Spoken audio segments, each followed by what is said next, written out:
好，喺今個週期咧，就好似你講話咁，你要跌體重，咁你首先要做嘅一樣嘢，就係要做一個星期入邊，你一定要有4日，你嘅步數啊，呢度嘅意思係你嘅步數要超過1萬步。點樣去數咧？你自己喺 iPhone 入邊微信就可以有幫你數步數呢個功能嘅。即係你唔需要按照我呢度咁樣嘅。總之你一個星期有4日超過1萬步。OK， 你每個禮拜3你要朝頭早起身，去完洗手間，未食早餐，同我稱你有幾重。OK， 你每個星期3都要做。之後咧咁呢啲嘢就都教我哋嘅，所以你又冇乜太大嘅分別。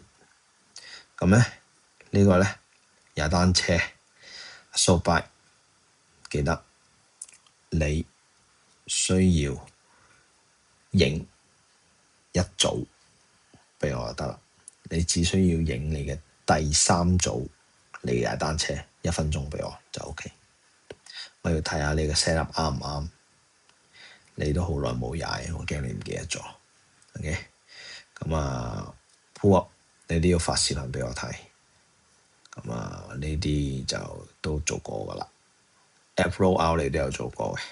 OK， 咁你呢個咧千祈唔好喺做 gym 之前去行你咁多步。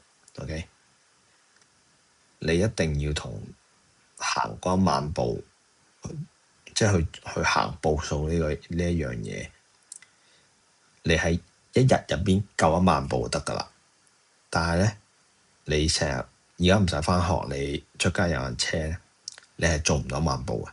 所以你最理想嘅，你就係行去松山，你行2圈，咁就已經好多步啦，已經接近7000幾步噶啦，應該。OK， 冇7000都有5000步。